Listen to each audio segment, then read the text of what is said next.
them. Hello, Lucie and her beautiful team. So if you'd sit next to me, and we'll have a mic for everyone. Hello, how do you do? Hello, I'm good, thank you. All right, nice to have you. Oh, I'm fine. It's, you know, it's something like 10 press conference in a row. Okay. The first question is always, how's your rehearsal? This is your first try of the stage. How did you feel? It was amazing. There? It's completely overwhelming. We've been working for so long to get to here, you know, in rehearsals and styling and in all of these different moments that we've been getting ready for. This is what we've been preparing for. So it's so wonderful to be here and to finally stand on the stage in a dress and sing to a big room and not just a studio or to a mirror or something, you know, in rehearsal. It was so overwhelming, but it feels amazing. Okay, well, I know there is a story about staging about our performance. staging. If you would elaborate on that a bit more. Absolutely. We developed this idea for this mirror shard, and Lucie can go into exactly what it means for the song. But it was quite an ambitious piece to do, and we looked at getting it made in the UK, and that was going to be very tricky. So we got in touch with a company over here in Ukraine, construction company, and they have worked their socks off, and we are absolutely delighted to be here for the first time to actually see that shard. There's been so much conversation backwards and forwards, so a big thank you. They have been superb. But Lucie, you should mention what it all represents. Yeah, well, the mirror shard, the reason we decided to do that is because it kind of reflects parts of the song.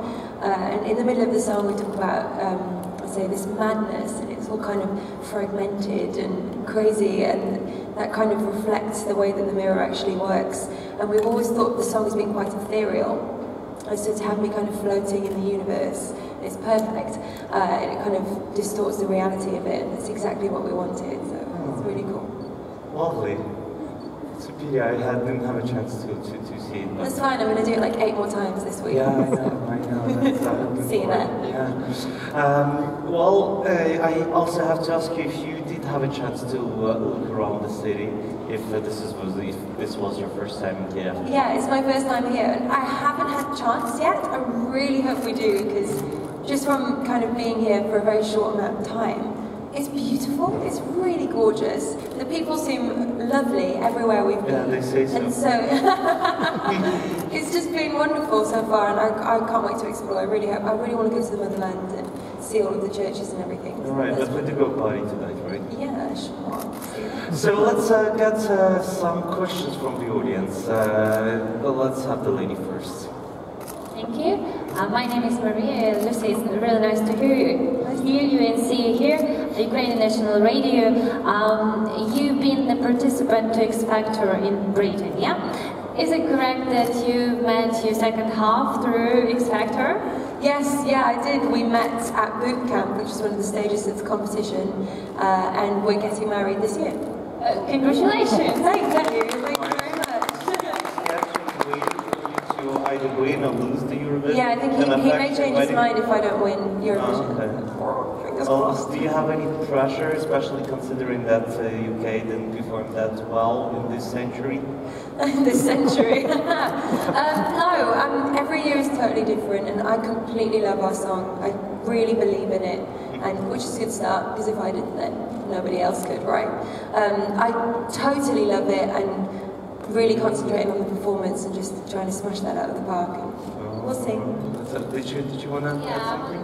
That you can say that music is connecting people, for example. And as well, the question is, have you chosen the genre, the style of music you want to dwell into more and to make perhaps your, how to say it's better,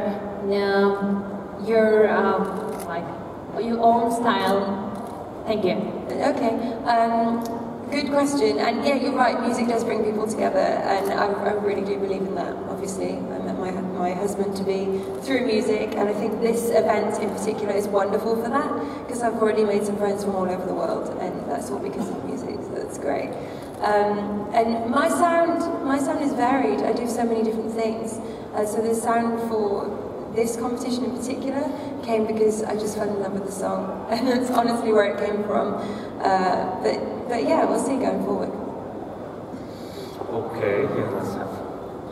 Well, Lucie, Robin from Belfast 89. When I met you in London, I asked you questions beginning with S. I have one more. Oh, gosh. And that is, has anything surprised you about your Eurovision journey? Surprised me? So many things have surprised me. Actually, oh no, I can't talk about the...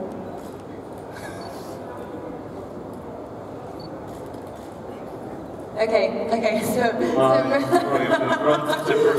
been loud. In rehearsals today, we had some pyro, some fire, and I didn't necessarily know they were going to happen in front of me. I thought they were going to be behind me, and so that was a definite surprise. And there was another S that went on when that happened. So you were stunned? Yes, that's exactly what I was thinking. Thank you very much. Thank you. You see, burning, that's something new on the stage, right? Oh, yes, please. Hello. Hello. UK and Lucie. JP from Radio International. One amazing thing is that you worked together with Emily de Forest, who was the winner in 2013. How did you find each other, and how did she write this song with you in mind?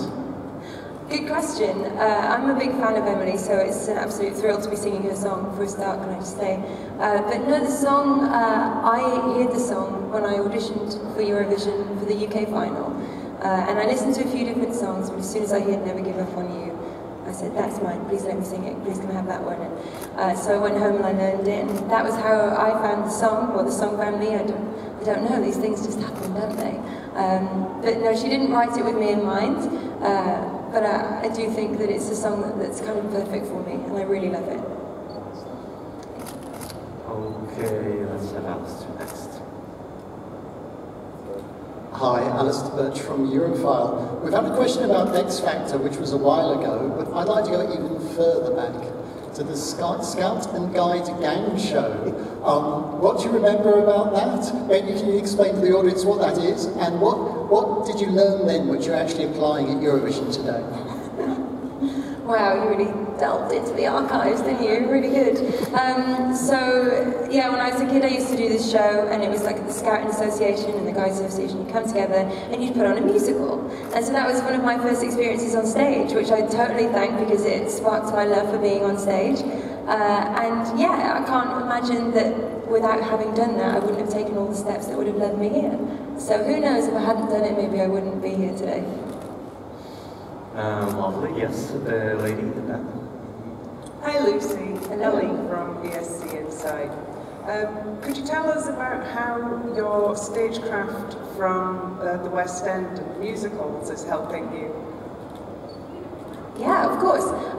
It's amazing how people think, oh, you know, you're on stage every night, so you must be totally ready for this. And I'm like, yeah, maybe. And then I stand on the stage and I'm like, I'm not ready. It's a completely different thing, but what it has done for me is I trust myself as a performer because I do have to go out every night. And things go wrong, and you have to think quickly and think on your feet, and you have to trust that your gut instinct is right.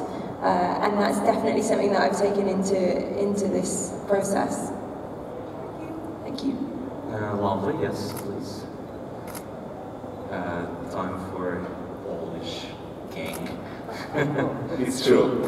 Hello, Lucie. Hello. I'm Sebastian from Destination Eurovision Poland. First of all, I want to congratulate your great rehearsals. Thank It's you. really phenomenal. Thank you. And my question is, every time you are on the stage and performing this song, you are deeply emotional. I think the most deeply emotional artist of this Eurovision Song Contest in Kiev. And I would like to ask you if you are most very emotional also in your private life. It's some kind of your favorite way of communicating behind the music. Well, I mean, The usual question, are you Yeah. hard stone in your person? Being over emotional on cold. stage? No, well, I'm very dramatic. No, I'm kidding, but I am. I do, this song really kind of, I connect with it on quite a deep level, so I do feel emotional when I sing it. And I think that does come across, obviously, because you're not the only person that's asked me this question, kind of thing. But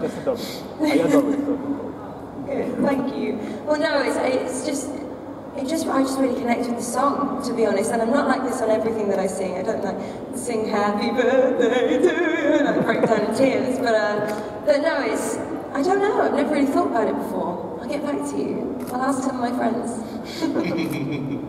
All right, and another Polish gentleman, yes. Yes, hi. Hello, Simon from Polish Newsletter. Yes, congratulations indeed. Thank you. Magnific. When all the generation think about Eurovision, all good days, you know, and UK in the Eurovision they think about Cliff Richards and the show, Olivia Newton-Jones. What do you think as a young person about your predecessors who achieved a great career?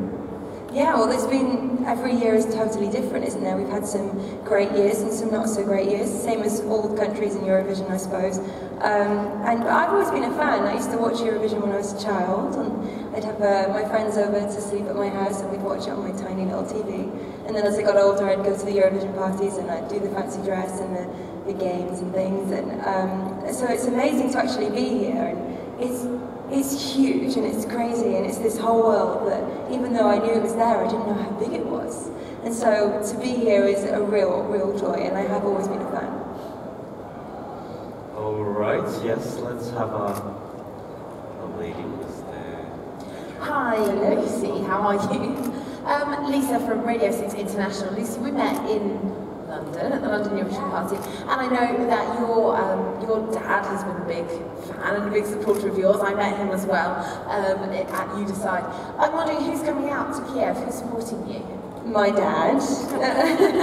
My parents are coming with my brother and my fiance and some of my friends from home and the guys who produce Rent, which is the show that I'm in. You saw it? Oh great, okay, cool. So yeah, we've got a little team coming next weekend, which I really can't wait for. It'd be really nice to have them here, and I think that will make it real. As soon as I kind of have people that are really close to me here, I think suddenly I'll go, oh wow, this is really happening. Because at the moment it kind of feels like a bubble. So yeah, it'd be really nice. I have another question. Is this the most bonkers thing you've ever done? Are you kidding me? Of course. Because it is crazy. No, it's great. It's great fun, and honestly, everyone here is just having the best time, and even the people who are under so much pressure because they have so much to do, they've still got time for a smile and to wish you luck. And I think in this current world that we live in, it's a really amazing thing to be a part of. Lovely. So I guess it's about time we ask you to do a couple lines. It's a tradition for the meet and greet. If you would, let me just start the camera first. No, I'm kidding. No, it's rolling, obviously. Okay, I'll do... Just kidding. How does my song go? I'm blanked. Tell me your secrets, I'll keep them safe. No sign of weakness, it's a sign of faith. We'll stand tall, so you don't fall. There you go.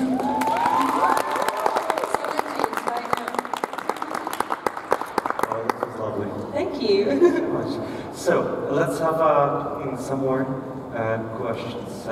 Let's have a gentleman there. Yes. Hi Lucy, Michael from Eurovisionary.com. Hi. When I was a child, younger, Brotherhood of Man, right up to Bucks Fizz, they were #1 in the UK charts. And yesterday we were talking to some Swedes and some Danes, and their songs are always #1 in their chart. What do you think we can get the UK back up to #1 in the charts, just like Rockabye and Ed Sheeran? How come Eurovision isn't at #1 anymore? Any ideas? Well, am I not #1? Well, you are. Why aren't you #1? I thought I was. Well, thank you. It is a great song, and I don't know, we'll see. I don't know, maybe it feels different this year. In recent years, it has felt that Eurovision hasn't been a chart-worthy thing, and I think that it's okay for me to say that because it hasn't charted. But this year, we got very close when the song was first released.